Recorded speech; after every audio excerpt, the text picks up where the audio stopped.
청년의 때 너의 창조주를 기억하라 라는 말씀을 전할 텐데, 아까 우리 전재윤 어린이가 어, 말씀 읽을 때 굉장히 어려웠을 거예요. 왜냐하면 은유적 표현들로 가득 차 있는 부분이기 때문에 말씀을 통해서 풀어 나가도록 하겠습니다. 청년의 때 너의 창조주를 기억하라 라는 말씀으로, 오늘이 청년주일이죠.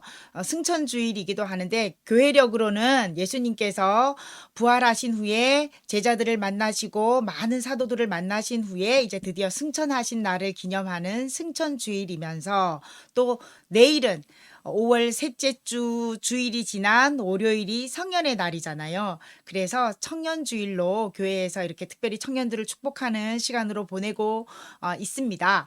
우리도 우리 청년들을 축복하고요. 우리 용사들 모두 축복합니다.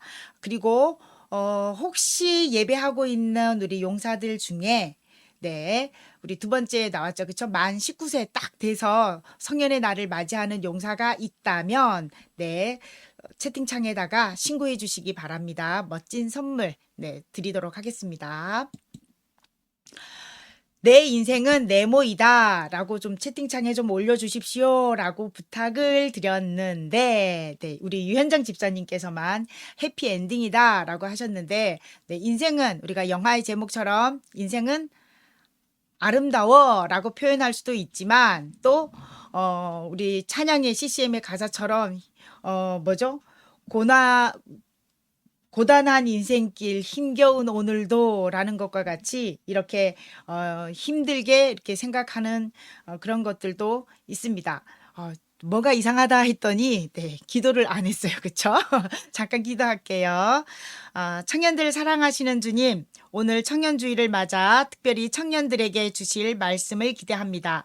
특별히 우리 청년들이 능력 있는 한 주간을 살아낼 수 있는 말씀이 되도록 열린 마음으로 듣게 하시고 아멘 함으로 말씀을 악한 영들에게 빼앗기지 않도록 도와주시옵시며, 이 말씀이 삶의 실제가 될 수 있도록 이끌어 주옵소서. 감사드리며 예수님의 이름으로 기도합니다. 아멘.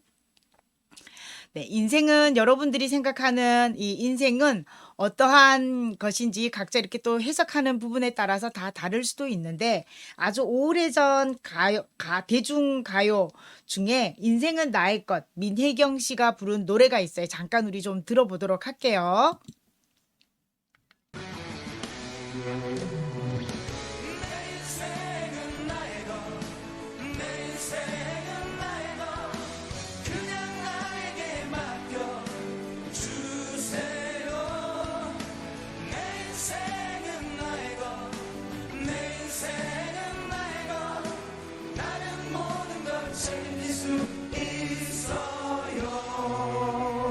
그다음 소리가 안 납니다. 네. 네, 조금 플레이를 좀 빨리 이렇게 돌리고 있는데, 가사를 이렇게 눈으로 그냥 얼추 이렇게 보면, 사춘기 아이가 엄마가 하라는 대로 이렇게 잘 살아왔어요. 모범생으로 잘 살아왔는데, 이제 드디어 이제 반항합니다. 내 인생은 나의 것. 엄마가 원했던 그 인생의 삶이 아니라 내가 주도적으로 내 인생을 살아갈 것입니다. 라고 하는 독립적인 표현을 이렇게 표현하고 있는 그런, 대중가요죠. 네.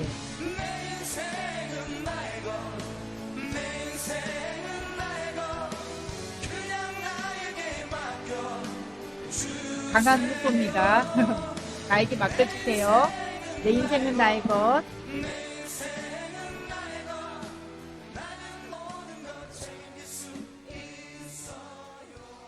정말 인생을 내가 책임질 수 있는 걸까요? 여러분, 내 인생은 나의 것. 그래서 내가 주도적으로 살아가야 될 필요는 분명히 있습니다. 그런데 내가 정말 책임질 수 있는 것일까? 그럼 또 무책임하게 살라는 뜻은 아니지만, 정말 내가 내 인생의 주인인가 좀 고민을 좀 해볼 필요가 있습니다. 그런데 보면 우리가 이 땅에 올 때, 내가 태어날 때 내가 선택한 거 아니잖아요. 그렇죠? 내가 또 죽는 날도 내가 예측할 수가 없고 내가 확정할 수가 없습니다. 생사를 우리가 이렇게 통제하지 못하기 때문에 내 인생은 내 것이다라는 말을 차마 하기가 좀 거북한 표현이죠. 전도서 오늘 나온 이 전도서의 지혜자가 말합니다. 청년의 때에 너의 창조주를 기억하라라고 말을 하죠. 너의 창조주. 우리가 무언가를 만들었을 때 이거 내가 만들었어라고 할 때 어떤 의미를 담고 있나요? 이거 내 거야 라는 거죠. 너의 창조주를 기억하라 라는 말 속에서는 나를 만든 누군가가 있는 거예요. 내 인생의 주인은 내가 아니다 라는 말이죠. 이 표현 속에서 우리는 내 인생을 내가 주도하려고 했던 오만과 자만에 우리가 빠져 살았던 것을 고백하지 않을 수가 없습니다. 어떤 사람은 이렇게 말을 했습니다. 사람들이 어리석게 사는 두 가지 이유가 있는데 하나는 피조된 존재라는 사실을 잊어버리기 때문이고 또 하나는 피조된 존재, 곧 시작이 있는 존재이기 때문에 끝도 있다라는 것을 망각하고 있기 때문이다 라고 말을 합니다. 너의 창조주를 기억하라 라고 했는데 그것을 잊어버리고 살고 있기 때문에 우리가 어리석게 헤매는 인생을 살고 있는 것이다 라는 것을 이야기하고 있습니다. 그러므로 우리가 오늘 이 말씀 속에서 내 인생은 내 것이 아니라 하나님의 것이다 라는 것을 우리가 인정해야 합니다. 옆에 분에게 내 인생은 하나님의 것입니다 라고 고백해 볼까요? 내 인생은 하나님의 것입니다. 우리가 청년이란 도대체 청년은 몇 살부터 몇 살인가? 전도자가 분명히 말합니다. 왜 하필 청년의 때 창조주를 기억하라고 했을까? 도대체 청년이 뭐길래? 청년은 또 몇 살부터 몇 살을 의미하는 건지 어떤 사람을 청년이라고 말하는지 오늘 좀 살펴보고자 합니다. 우리나라에서요. 그 청년들에 대한 정책과 시행 그 부처가 지향하고 있는 그런 정책 현안들에 따라서 청년의 나이를 들쭉날쭉, 네, 뭐 15세부터 39세까지 이렇게 아주 폭이 좀 넓죠, 그렇죠? 이렇게 청년의 기준을 잡고 있습니다. 또한 지자체별로 조례안에 의하면 청년의 나이를 또 지역별로 이렇게 또 다릅니다. 근데 저기 맨 밑에 장흥에 가면 곡성, 장흥 이쪽으로 내려가면 49세까지를 네, 청년으로 보고 있어요. 그래서 이렇게 행정 그 지원책이 나오고 있는데 이렇게 청년의 나이가 우리가 뭐 생물학적인 나이를 가지고 이렇게 정하는 이유가 청년의 시대가 참 살기 힘들고 우리가 고달프다. 고달프다라는 것 때문에 이렇게 정하고 있는 거죠. 어떻게 하면 더 청년들을 더 지원하고 청년들이 살아갈 수 있는 길을 만들어 줄 수 있을까라고 하는 정책을 펼치다 보니까 나이가 이렇게 지역별로 이렇게 많이 차이가 납니다. 정책의 내용에 따라서도 이렇게 달라지는 것을 볼 수 있어요. 중요한 것은 우리가 이렇게 나이를 정하고 있는 것, 생물학적인 나이, 신체적 그 건강 나이를 가지고 우리가 청년이라는 기준을 잡고 있는데 도대체 성경에서는 전도자가 말하고 있는 이 청년은 어떤 나이, 어떤 세대를 말하고 있는지 우리가 알아볼 필요가 있습니다. 그러기 위해서는요. 우리가 성경 속에서 이 시대에 어떠한 사람들을 청년으로 불렀는지를 먼저 히브리적인 사고 개념에서 좀 알아볼 필요가 있습니다. 문제 하나 드릴게요. 제가 몇 사람을 좀 모시고 왔습니다. 네. 구약시대 사람들을 모시고 왔는데, 자, 여기서 청년은 누구일까요? 번호를 굳이 먹인다면 뭐 1, 2, 3, 4 이렇게 얘기할 수 있는데 여러분은 청년을 몇 번까지 청년이라고 생각하십니까? 뭐 코스염을 가지고 이렇게 네, 볼 수 있을까요? 네. 구약 시대의 청년은 전도자가 얘기하고 있는 이 시대에는 전쟁이 빈번했던 시대죠. 실제적으로 전투를 할 수 있는 사람, 징집의 대상이라면 그의 나이가 60이든 70이든 어쨌든 나가서 힘을 쓸 수 있는 사람이면 모두 다 청년으로 보았습니다. 한마디로 말해서 나라의 부름을 받은 자, 부름 받은 자라는 거죠. 이런 의미에서 성서적으로 히브리 사람들은 이렇게 해석을 합니다. 청년은 목적과 사명을 위해 부름 받은 모든 사람을 청년으로 이해했습니다. 여기에서 목적과 사명은 우리는 하나님의 것이라고 했으니까 하나님께서 우리를 만드신 목적, 하나님께서 우리를 이 땅에 보내신 뜻, 그 사명이 무엇인지 그것을 위해서 부름받은 사람 모두를 청년으로 이해하고 있다는 사실입니다. 구약의 인물을 모시고 왔습니다. 네. 십계라고 하는 아주 오래된 영화에 나오는 인물 주인공이고요. 이집트 왕자 완에서 나오는 네, 주인공을 모시고 왔습니다. 두 사람의 나이는 같습니다. 80살 모세입니다. 자, 그런데 둘 다 이스라엘 백성을 끌어내라고 하는 하나님의 사명이 있었죠. 그렇죠? 그래서 지도자로서의 사명을 감당해야 하는 80살 할아버지 모세는 청년이었다라고 우리는 표현할 수 있습니다. 사실 이집트 왕자 완을 볼 때 80살 모세치고는 너무 젊게 표현했다라고 생각을 했는데 청년의 의미를 히브리적 사고에서 이해하고 나면 좀 납득이 좀 가지는 모습이기도 합니다.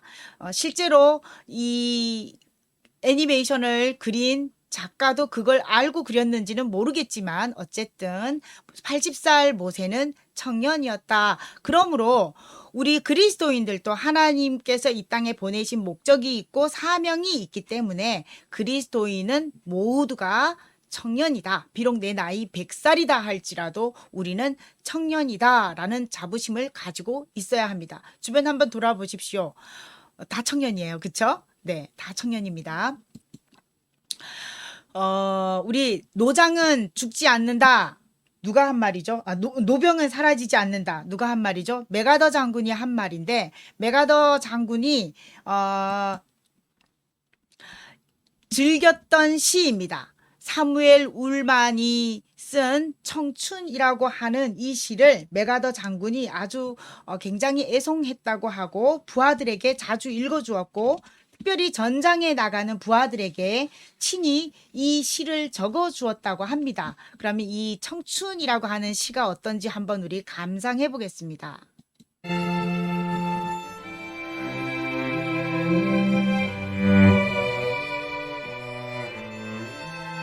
청춘이란 인생의 어떤 기간이 아니라 마음가짐의 상태이다. 장밋빛깔의 볼, 붉은 입술, 탄력 있는 무릎의 문제가 아니라 의지, 상상력과 감동의 퀄리티의 문제이다. 그것은 인생의 깊은 샘의 신선함을 말한다. 청춘이란 두려움을 넘어서는 용기, 안주함을 초월하는 모험을 뜻하는 것이다. 때로는 20살 청년보다 60의 노인에게서 청춘은 존재한다. 그 어느 누구도 나이가 들었다는 것만으로 늙었다고 말해서는 안 된다. 우리의 생각이 사막처럼 변했을 때가 비로소 늙은 것이다. 세월이 지남에 따라 주름이 패일 수 있겠지만 열정을 포기하면 영혼의 주름이 진다. 걱정, 두려움, 자기불신은 마음을 굴복시키고 영혼을 먼지로 채워버린다. 예순이 됐든 28청춘이든 모든 인간의 마음에는 경이로움에 이끌리는 마음이 있다. 다음은 무엇일까? 삶의 기쁨과 재미는 무엇일까? 같은 어린아이처럼 끊임없는 호기심이 모든 인간의 마음 안에 있다. 당신의 마음과 내 마음의 중심 안에는 어떤 무선 기지국이 있기에 주위 사람들이나 무한한 어떤 영역으로부터 아름다움, 희망, 격려, 용기와 힘들의 토닥거림을 받고 있는 한 당신은 여전히 청춘이다. 영감의 안테나가 다운되고 당신의 영혼이 눈처럼 차가운 냉소와 얼음장 같은 비관으로 덮일 때 당신은 비로소 늙은 것이다. 하지만 영감의 안테나를 높이고 낙관의 파도를 붙잡고 있는 한 당신은 팔순일지라도 청춘으로 남을 수 있다.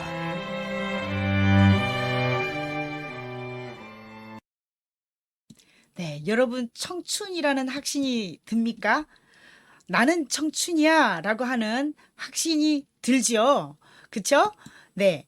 우리, 또, 이렇게 또 옆에 분에게, 자신을 한번 뽐내봅시다. 나는 목적과 사명을 위해 부름받은 청년입니다. 나는 목적과 사명을 위해 부름받은 청년입니다. 이 목적은 뭐라고요? 하나님께서 나를 만드신 목적. 사명은 하나님께서 나를 이 땅에 보내신 사명이죠. 하나님의 뜻이 분명히 있습니다. 우리는 부름받은 청년입니다. 또 하나 생각해 봅시다. 늙으면 아무것도 할 수 없는 걸까요? 그래서 성경에 우리 전도자가 얘기하고 있는 늙음의 과정, 죽음의 과정을 우리 한번 음미해 보도록 합니다. 전도서 12장 1절에 보면 곧 공고한 날이 이르기 전에 아무나기 없다고 할 해들이 가깝기 전에 너의 창조주를 기억하라 라고 얘기합니다. 이 공고한 날, 아무나기 없다고 할 해들. 자, 그때 어떤 증세들이 있는지 우리 전재현 어린이가 읽었던 그 은유적 표현들을 잠깐 해석해 드리겠습니다.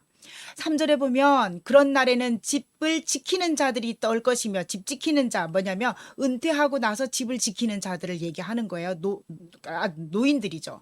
힘 있는 자들이 구부러질 것이요. 힘이 있었었는데 이제 그 힘도 다 잃었습니다.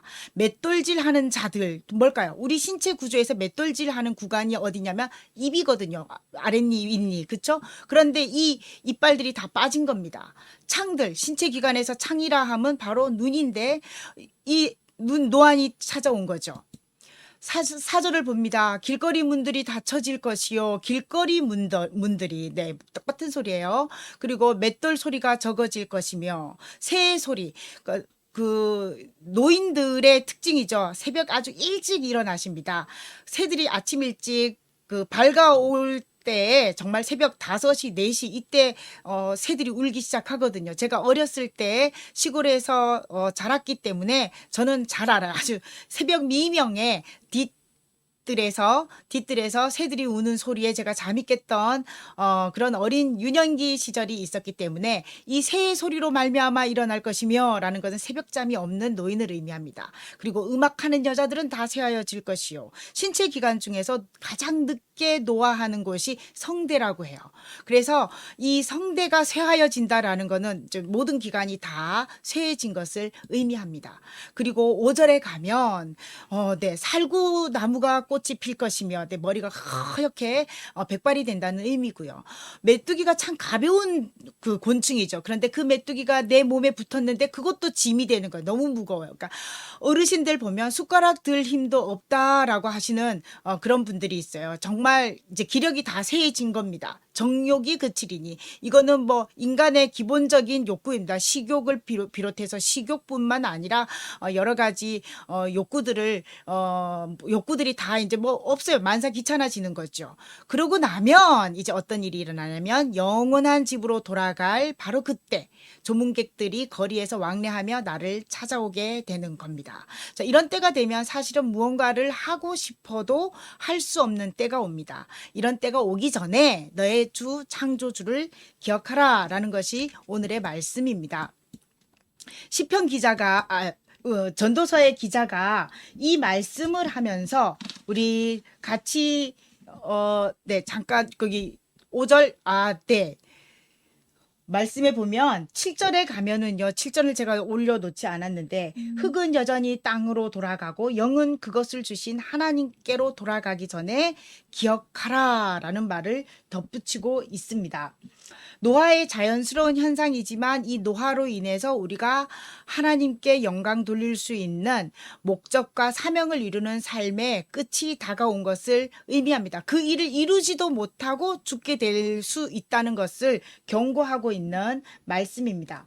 어떤 전도자가 한 청년에게 예수 그리스도를 소개했을 때 그가 이렇게 말했습니다. 전도사님, 저는 내가 하고 싶은 일들을 원 없이 하다가 죽기 전에 예수님 믿겠습니다. 라고 얘기했대요. 그러다가 교통사고를 당해서 병원에 입원해 있었는데 전도사님이 다 시든 꽃다발을 병실로 보냈다고 합니다.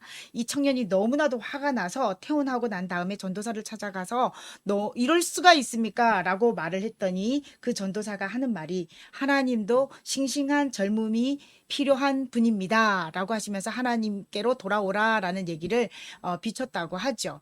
많은 사람들이 이럽니다. 지금 여기 어느 전도사님이 패러디 해가지고 이렇게 만들어 놓은 사진을 제가 가지고 왔는데, 그냥 내 마음대로 살다가 죽기 직전에 믿으면 구원 받는 거 아니에요? 라고 하면서 노세 젊어서 노세라고 하면서 자기 마음대로 내 인생은 나의 것라고 하면서 즐기는 인생을 살아가려고 합니다. 그런데 우리가 놓치고 있는 것이 있어요.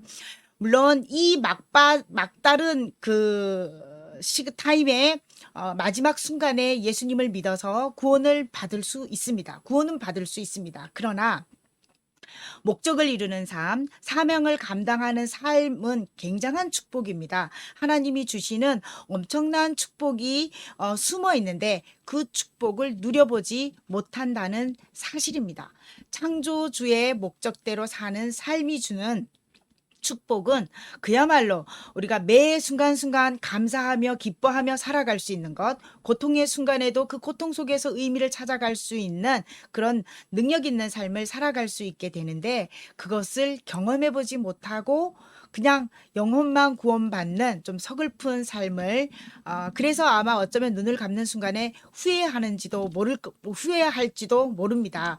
우리가 죽기 전에 예수를 영접하지 마시고 더 축복된 인생을, 우리의 생이 살아있는 이 기간 동안에 하나님이 주신 축복을 마음껏 누리는 삶을 살아가기 위해서는 한 살이라도 더 젊을 때 예수 그리스도를 영접하고 목적 있는 삶을 살아야 할 것입니다. 청년의 때에 하나님을 만나면 헛됨이 없는 비전의 삶을 살게 됩니다. 옆에 있는 우리 청년에게 또 가족들에게 우리 이렇게 한번 격려해 줄까요? 청년의 때에 하나님을 만나면 헛됨이 없는 비전의 삶을 살아가게 됩니다.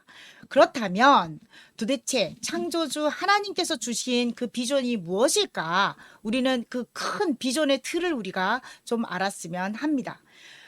하나님께서 이스라엘 백성들에게 계명을 주셨죠. 율법을 주셨습니다. 그 율법을 집약해서 10계명으로 이야기했는데 예수님께서는 이 10계명을 두 가지로 압축하십니다. 바로 내 마음을 다하고 목숨을 다하고 뜻을 다하여 주 너의 하나님을 사랑하라 하셨으니 이것이 크고 첫째 되는 계명이요 둘째는 이와 같으니 내 이웃을 내 몸과 같이 사랑하라 하셨으니 이 두 계명은 온 율법과 선지자의 강령이니라 라고 하면서 두 개로 탁 압축했습니다. 하나님을 사랑하고 이웃을 내 몸과 같이 사랑하라 라는 것. 사도 바울은 이것을 딱 하나로 또 압축합니다. 바로 사랑하라 라는 거죠. 그러니까 결국은 하나님께서 우리 인생을 만드신 이유, 우리 인생을 이 땅에 보내신 이유는 바로 이거죠. 당신은 사랑하기 위해 그리고 그 사랑 전하기 위해 주께서 택하시고 이 땅에 심으셨네. 또 하나의 열매를 바라시며 우리를 통해 하나님께서 기대하시는 열매가 사랑받는 존재로 살아가면서 그 사랑을 흘려보내는 삶입니다. 하나님께서 원하시는 삶은 to love and to be loved. 우리 사랑하기 위해 또 사랑받기 위해 살아가는 존재로 이 땅에서 사랑을 실천하는 삶을 살아가기를 원하신다는 것을 우리가 기억해야 할 것입니다.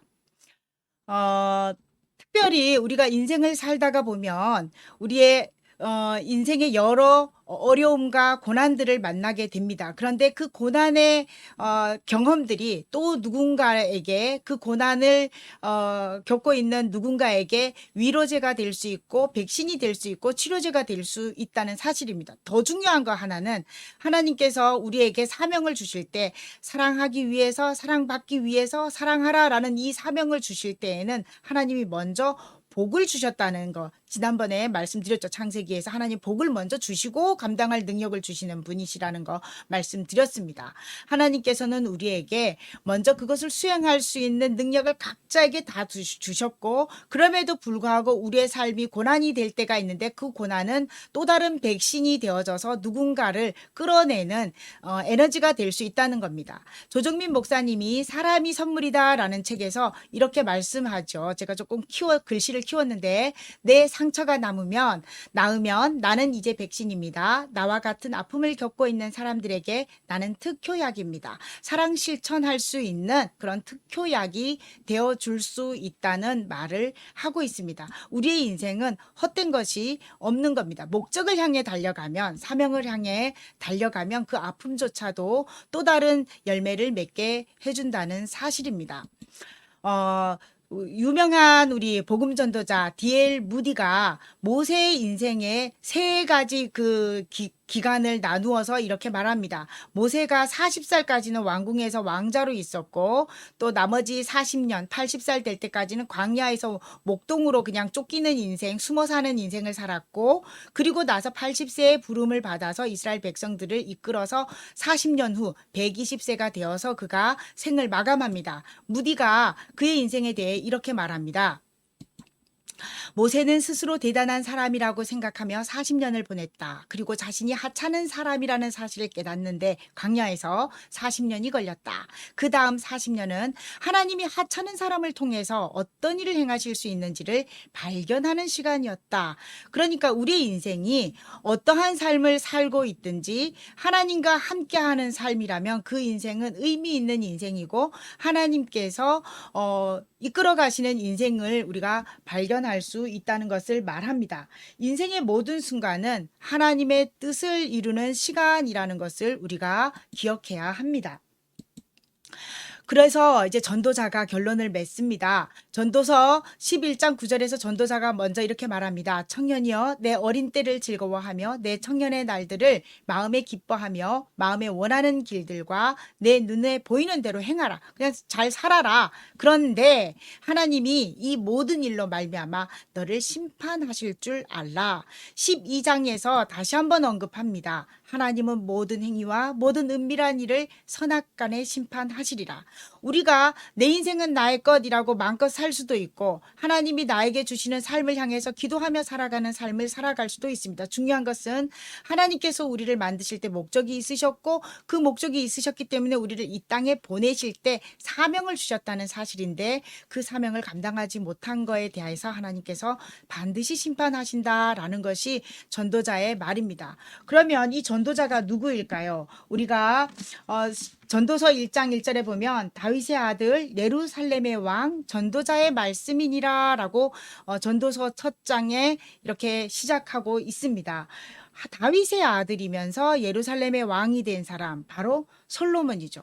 솔로몬은 이 땅에서 누릴 수 있는 돈, 권력, 섹스 모든 것을 다 누려봤는데 그가 인생에 대해서 이 모든 것을 누려본 자가 내린 인생의 결론이 뭐냐면 헛되고 헛되도다. 모든 것이 헛되도다라는 말을 하고 있습니다. 바로 창조주를 망각하고 살아가는 삶이 모두 헛것이로다라는 것을 이야기합니다. 그래서 전도자 이 솔로몬 왕이 우리에게 당부를 합니다. 전도서 12장 12절의 말씀 같이 읽어봅니다. 시작. 이래 결국을 다 들었으니 하나님을 경외하고 그의 명령을 지킬지어다. 이것이 모든 사람의 본분이니라. 네. 그러면 바로 이 본분을 지킬 때가 바로 지금 바로 터닝 포인트입니다.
바로 지금이 터닝 포인트입니다. 혹시 내 인생이 지금 내가 인생을 잘못 가고 있는 건 아닌가라는 생각이 든다면 잠깐 멈추시고 터닝 하시기를 바랍니다. 창조주를 기억하는 삶, 목적과 사명을 이루는 삶을 살아가시기를 주님의 이름으로 축원합니다. 이제 우리 결단 한번 해볼까요?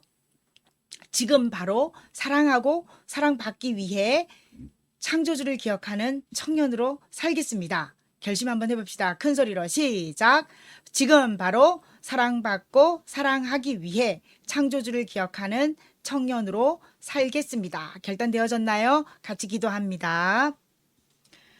우리 인생의 주인이신 창조주 하나님, 우리는 내 인생은 나의 것이라고 생각하며 내 마음대로 살기도 했고 주님을 영접한 경험은 있으나 주님을 주인 삼지 못하고 내 계획과 내 뜻대로 되게 해달라고 떼쓰는 어린아이 같은 신앙으로 살기도 했으며 이러저러한 핑계로 힘들다며 주님의 뜻을 이루는 삶을 살아내지 못한 노인과 같은 신앙의 삶을 살기도 했습니다. 우리가 무지하고 어리석었음을 고백합니다. 용서해 주십시오. 이제 아직 젊다고 느끼는 오늘 이 순간부터 우리 인생의 주인이신 창조주 하나님을 기억하고 주님을 향한 거룩한 삶을 살아갈 수 있도록 믿음을 주옵소서.